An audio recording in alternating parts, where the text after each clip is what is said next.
صلوا على محمد وآل محمد.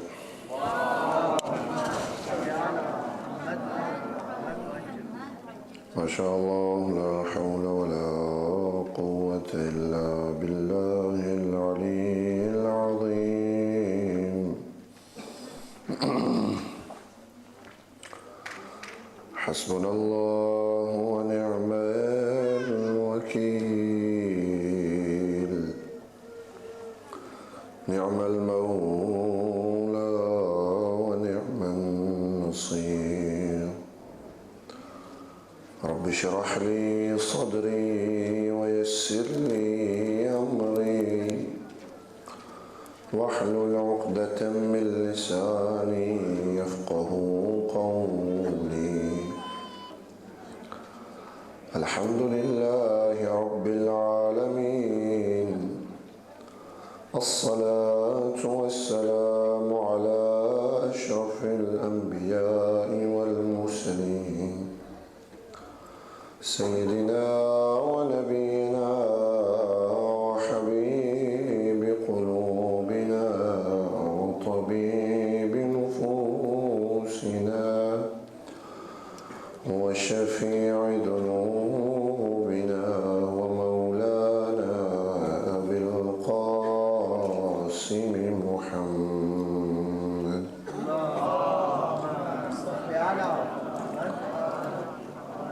والصلاة والسلام على أهل بيته الطيبين الطاهرين المعصومين المنتجبين المنتخبين، الذين ذهب الله عنهم الرجس وطهرهم تطهيرا.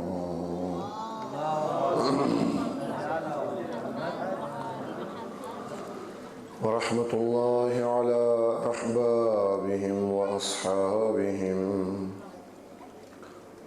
وشيعتهم ومواليهم أجمعين، واللعنة الدائمة على أعدائهم وظالميهم ملعونين من يوم عداوتهم وظلمهم إلى قيام يوم الدين وبعد يوم الدين. أما بعد، فقد قال الله تبارك وتعالى في كتابه المجيد وخطابه المتين: أعوذ بالله من الشيطان الرجيم، بسم الله الرحمن الرحيم. إنما يتقبل الله من المتقين. صلوا على محمد وآل محمد.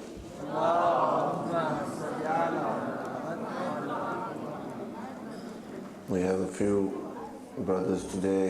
If I can request everyone to come forward and sit closer to the member. That way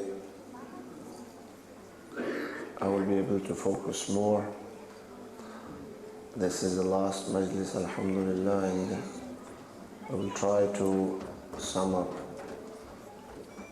what we have discussed in the past few days. عظم الله أجورنا وأجوركم بمصابنا بسيدي ومولاي أبي عبد الله عليه أفضل الصلاة والسلام.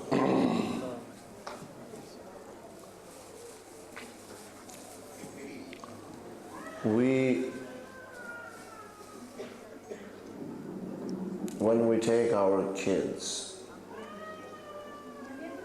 to a playground, we let them play in that playground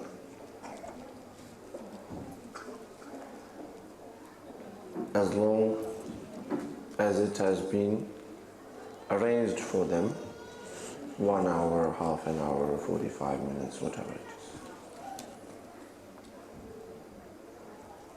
And also we regard the boundary of the playground as well. As you can see, some of the playgrounds are next to the main roads, next to the traffic. The boundary is right next to the road. If your child is, while playing, is moving towards that boundary, when will you stop your child?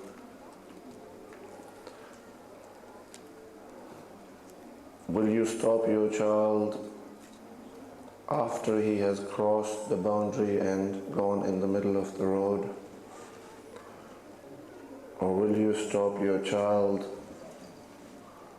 at the boundary when he is on the crossing? Or will you call your child back when he is closing and near to the boundary? The answer is simple. You cannot even take a chance for your child to be on top of the boundary, let alone wait for him to get to the middle of the traffic. So what you will do is, you will call your child back when he is or she is close to the boundary. So there are rules even in the playground that you cannot play more than 45 minutes or 1 hour or 30 minutes. This is time. And you cannot play outside this boundary. Understood? Okay. Similarly, there are certain boundaries that you need to place in your household. If you want your child to be raised in that household, there are certain boundaries relating to the spiritual growth of the child. Things that the child should know and not cross those boundaries. Boundaries of aqaid, so your child does not cross over to the kufr. Boundaries of amal, so your child does not cross over to being a non-practicing individual. Boundaries of akhlaq, so your child does not cross over to an ill-mannered behavior, right? These are the things required in the household. Clearly, this suggests that this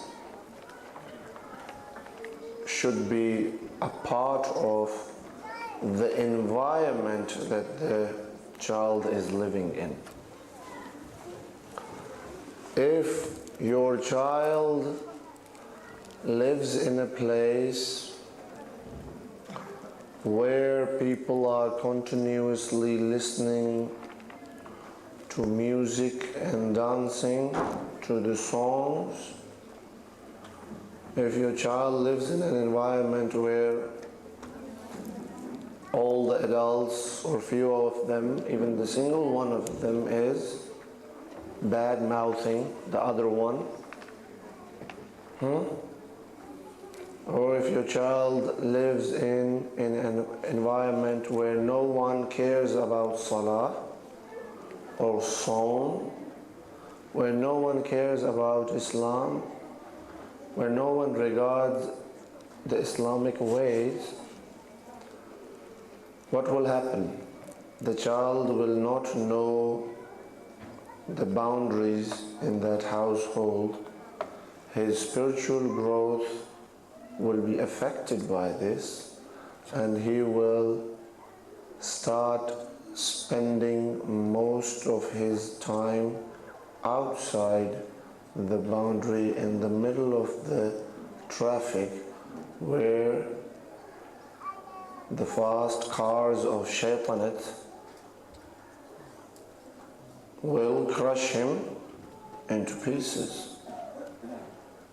But unfortunately, we have, like Amir al-Mu'mineen says, that we have too much sympathy, justified, when it comes to the physical aspect, right? Like today we heard a very disturbing news about the son of Brother Al-Tamish. I was distraught at very disturbing news that a boy that young, he fell off the first story of his house and injured himself. Alhamdulillah, they say that he is all right now. I would like everyone here to just interrupt this and read a loud salawat for the shifa of that little boy.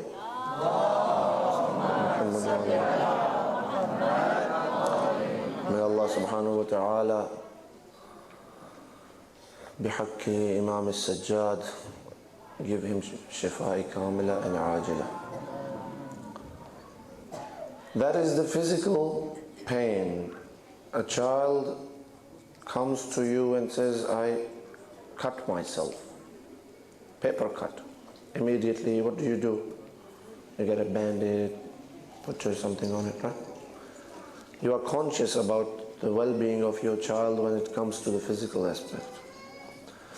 But we do not pay attention to the spiritual aspect, that how many times does your child injure himself spiritually in 24 hours?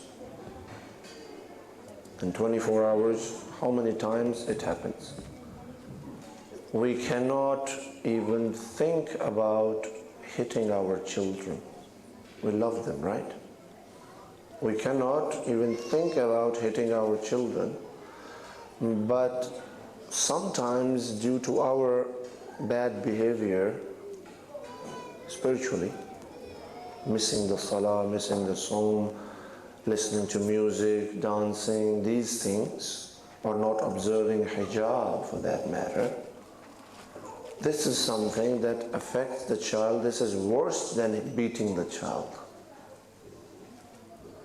Every one of these things that we do in our house that are against all the rules of spirituality, this is a strike, a blow to the spirituality of the child, and it makes him dead in the inside. And he is continuously growing through this pain. This happens in our household, for example. We are not attentive to these things.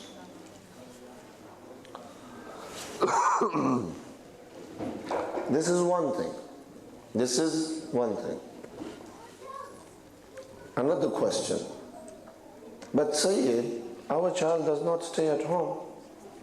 Even if we are bad parents, Na'udhu billah, may Allah subhanahu wa ta'ala keep you all safe and give you everyone here tawfiq to raise their children in a proper way.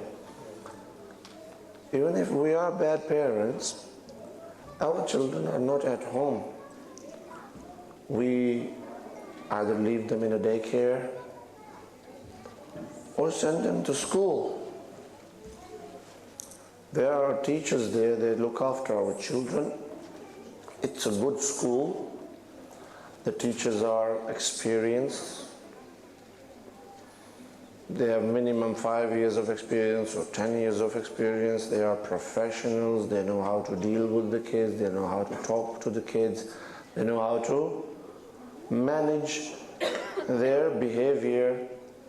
Everything is good. Okay. But the thing that you are looking is what happens in the class. The school is much bigger than just one classroom. There are things that happen outside the classroom. There are things that the kids see outside the classroom. If it's a school which is not an Islamic school, it will not teach the kid the Islamic values. Instead, the child will see what? That there are other students wearing small skirts and not observing hijab, and the child will see that they are allowed to go to the music class, they are allowed to go to the dancing class, and the child brings home a gold level award, some sort of, I won this thing in music. Parents say, wow, this is really great. And then the dancing thing, show me how you danced at school. Oh, this is very nice. This is all part of the curriculum.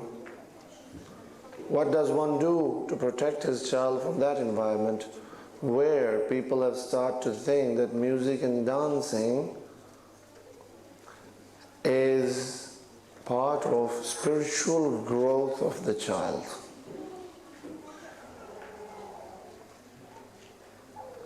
Is this thing easy for everyone to understand? Read aloud salawat.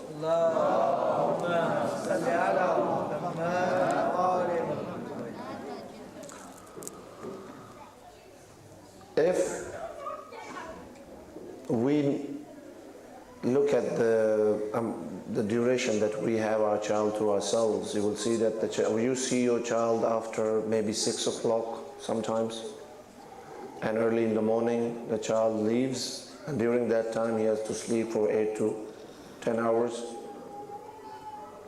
and you don't get much time. The only time you get is when you are helping the child with the homework, or maybe on the weekends. So in this sort of schedule, you cannot find time to actually groom him to become a person who Allah subhanahu wa ta'ala will test one day. The lesson that we learn, one of the lessons that we learn from Habil and Qabil is that Allah subhanahu wa ta'ala ordered Adam to tell Habil and Qabil to offer sacrifice. He's their father. He has to tell them that they need to prepare a sacrifice and offer sacrifice and show their sincerity and loyalty to Allah subhanahu wa ta'ala. For your child, you are Adam. Are you grooming your child for the moment when Allah subhanahu wa ta'ala will test your child? That is the question. Do you believe that when your child turns 15 or when your girl turns 9, that they will be ready to be tested by Allah subhanahu wa ta'ala? That is the question. How can you prepare your daughter to fast for the all 30 days in Ramadan when you do not even acknowledge that she now is a baligh person, that Allah subhanahu wa ta'ala considers her baligh and she needs to pray and fast? You keep thinking she's a child. No, she is a child, but Allah subhanahu wa ta'ala has rules. The same with the boy. How will you tell your child when he turns 15 to pray if you have not put him into the habit of praying from the very beginning? Will it be easy for you to tell your child not to go near music because it is haram? We let you do it before because you were not baligh and your amal were not being counted. That won't work. By that time the child has become used to listening music, dancing, used to that sort of environment. Which gives us this conclusion that if you are not working on the habits of your child, something else is working at the same time, which might not be very desirable for you at a later stage. Don't think that if you do not work on your child's habits, he will be in a neutral state. No. When you are not paying attention, something else or someone else is paying attention. You understand? So, starting from home, going to school, all these things need to be under a magnifying glass for you, because your child, it's the matter of the akhirat of your child. If there is a phone call from the school that your child, na'udhu billah, was injured while playing, you will go to school, look to the injuries of your child. After seeing to your child, the first thing that you will do is what? Locate the person who was in charge at that time and ask him, why did this happen? Is that not the truth? It is the truth. Your child will never come home and tell you what gestures or horrible signs his fellow mates were making, and he comes home and he just goes on with his business. He has been injured somehow spiritually, but he comes home, he does not even acknowledge. You don't acknowledge. Or if he comes home and starts singing music, the haram version, or starts dancing, do you go to the school and ask the teacher that my child has been injured spiritually, what do you have to say about this? Even if you do, what is the answer that you expect from them? Not very nice. They don't understand. True? It's their system. You need your own system. You need your own system. We have children. Say in Brisbane we have 2 or 3 Muslim schools. And the children, they go, even from our faction, they go into their schools and they believe in Tawheed, they believe in Risalat, they believe in Qiyamat. The child comes home, he talks about Tawheed. The child comes home, he says, Assalamu alaikum. The child, when talks to you, he talks about Ma'ad, talks about what's happening in the Qabr. My teacher today told me what shaitan is. My teacher today told me that we have 124,000 prophets. When my teacher told me that Surah Fatiha, if we memorize Surah Fatiha, we get this much reward. The child comes home and he is all of a sudden reciting Surah Adiyat out of nowhere, and you don't even know what Surah Adiyat is or which chapter it is. And the child is reciting. MashaAllah, there was a little girl who recited Surah Adiyat upstairs, and MashaAllah, such a nice voice.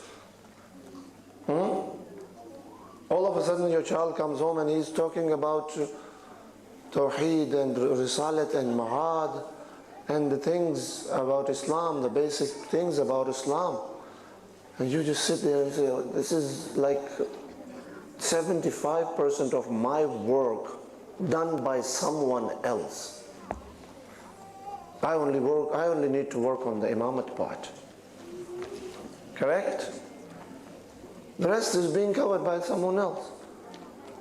For the imamat part, you wake up early in the morning, you wake up your child, have him or her sit in front of you for 15 minutes, talk about who's your first imam, who's your second imam, what happened to the first imam, what happened to the second imam, what happened to the third imam, and so on.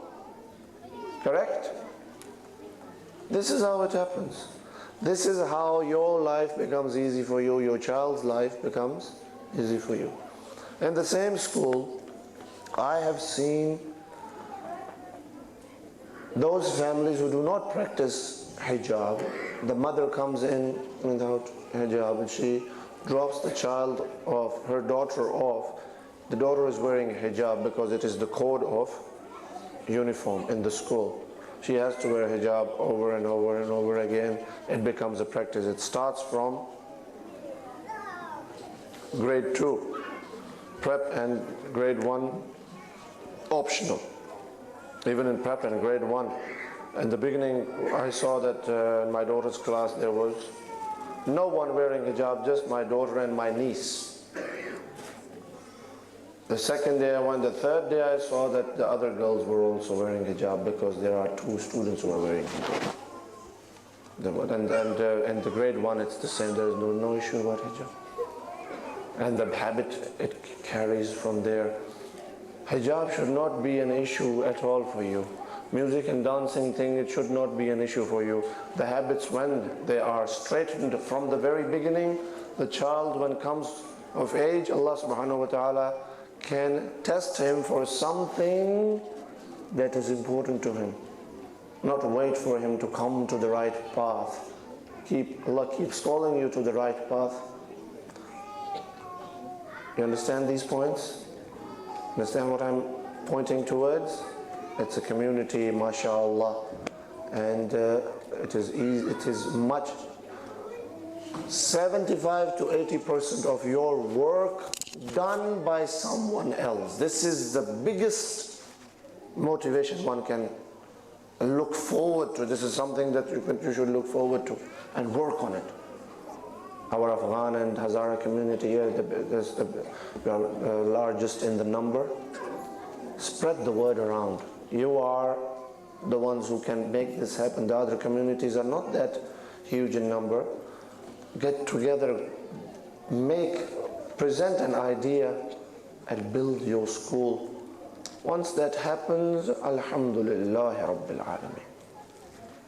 Just that. This is the message of today. If you need your child to present his or her sacrifice like a Habil, they need to be prepared because it requires knowledge and ma'arifat to present a proper sacrifice. If they do not have knowledge, if they do not have ma'arifat, if they are not prepared, if they don't even know what sacrifice truly means, when they are asked to do something, they might pray, but their prayer would mean nothing because they don't know what prayer is. They might fast because it's a fun thing, but they have no idea what fasting brings forth. Correct? These things, especially the mothers and sisters over here, focus on this. I am sure many great scholars sat here before me and said the same thing. I'm just bringing 1 or 2 new things to motivate, to bring you, to speed the process up, inshallah. And pray for us as well. We are working on to build the Shia school in Brisbane. It's a very hard and tough process because the smallest, minor, tiniest of the liability, it's unbearable. So it is a very delicate, sensitive mission. But with the proper motivation from everyone, this should be easy for everyone. It is the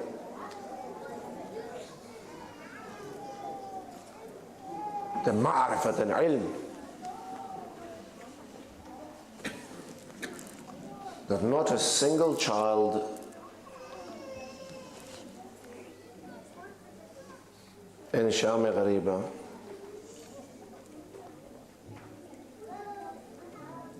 ended up saying that, okay, I leave Hussein and I will do as you want.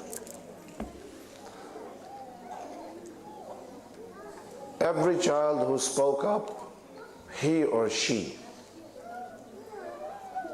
they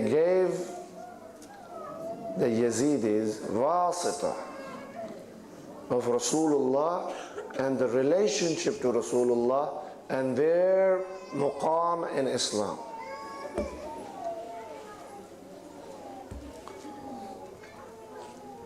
Imam al-Hussein, in his last will to Sayyida Zainab salamullahi alayha, he says, La tansayni fi salat al-layl, do not forget me in your salat al-layl, tahajjud. Imam is not saying pray tahajjud. Imam knows that she will not miss her tahajjud. Imam is saying to remember him in tahajjud, in salat al-tahajjud. The narrations say that all the ladies, they did not miss Salatul Layl even if they had to pray on the bare camels. Sitting on the bare camels, they prayed. In the back of the camels, they prayed Salatul Layl. The atrocities that were committed in Karbala, a small child like Sakina is found praying Salatul Layl. Where does this knowledge and ma'rifat come from?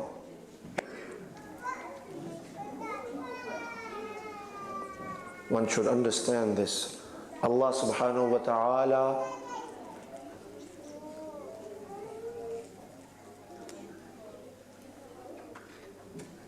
taught them worthy of this test, even the children.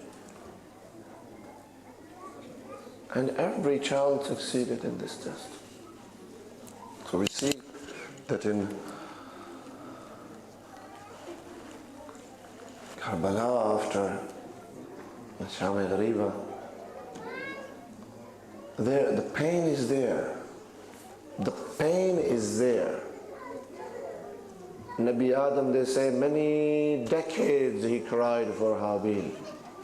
Many decades he cried for Habil.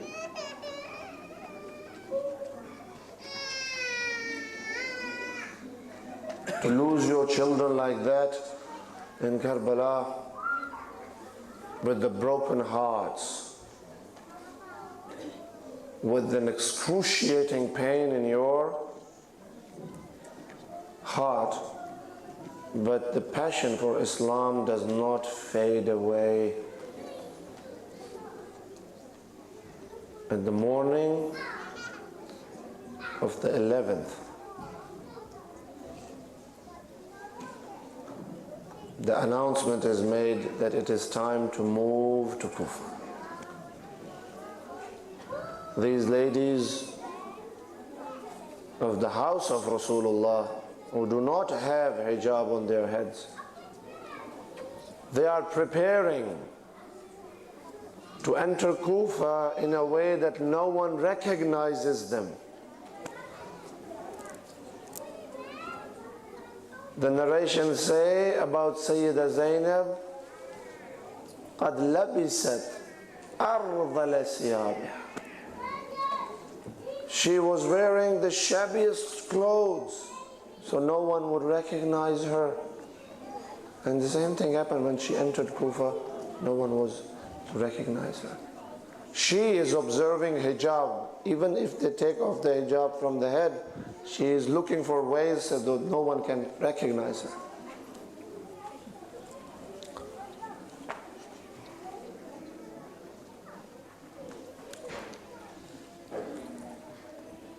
They gather everyone around and it's time to go. All the camels are brought. The camels do not have saddles on them, mahmal on them. They're bareback camels. They come with the chains in their hand and start moving towards the ladies. Sayyida Zainab is standing there. She comes in front of all the ladies and she says that don't come, don't take one more step. Give me the chains. I will put these chains on the hands of every baby. and get away. Nobody touches anyone. I will help them myself on the camel. She helps Rubab, she helps Sakina, she helps Fatima, she helps Kulthum. Every lady gets on the back of the camel. She helps Imam al-Sajjad.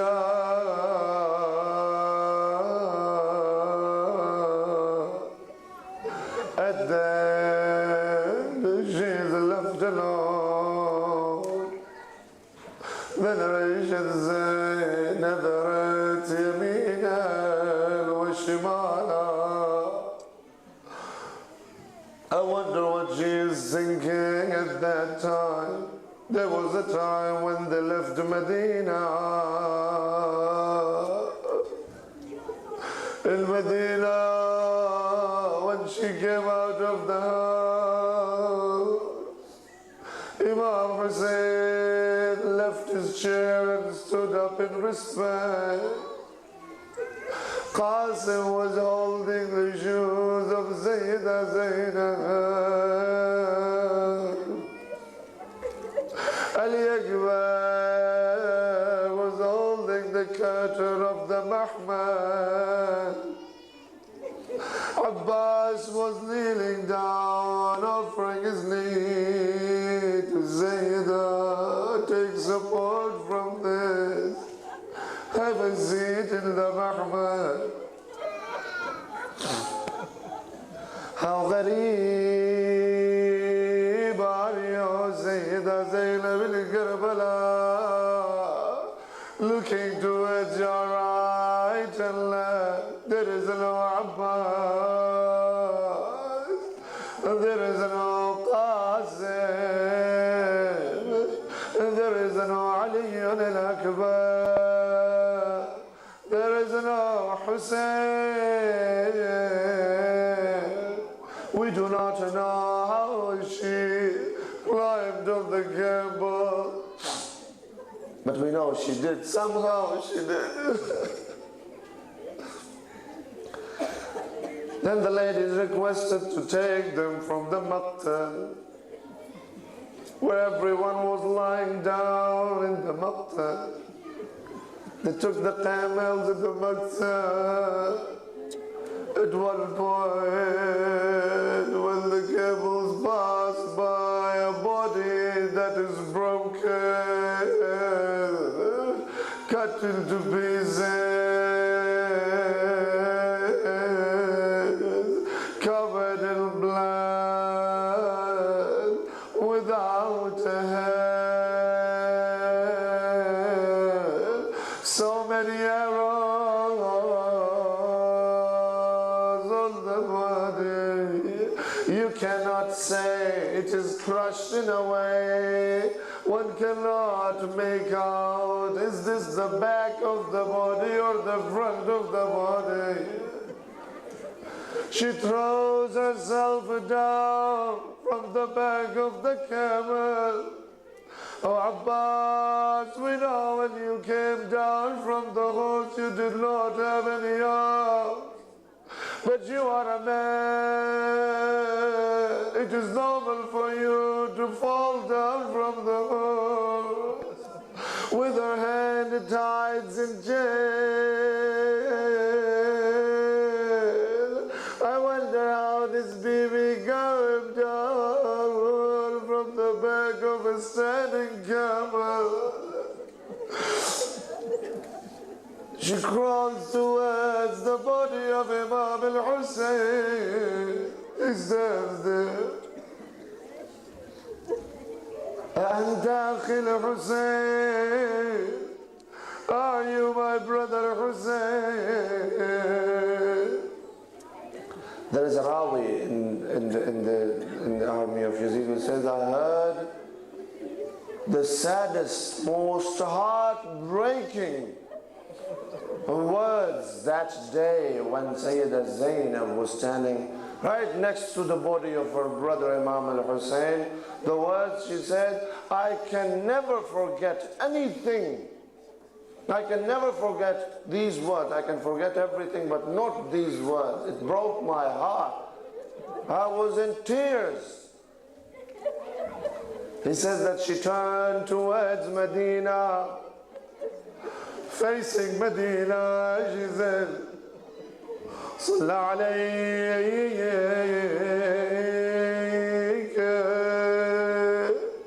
مليك السماء ومحمدا.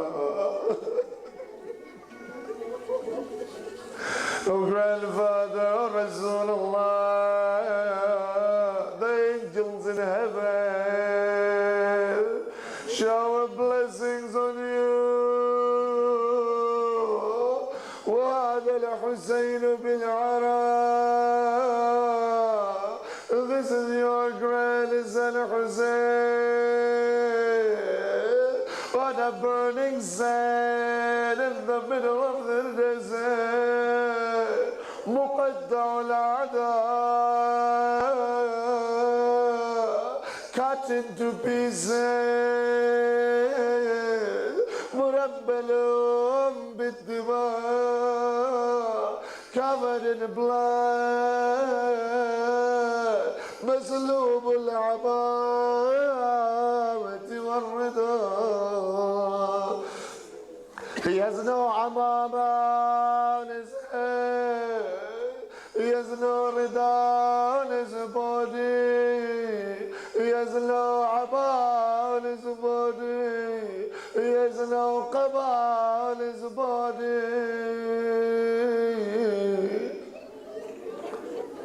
And he says wada, then she says wada, and then they leave.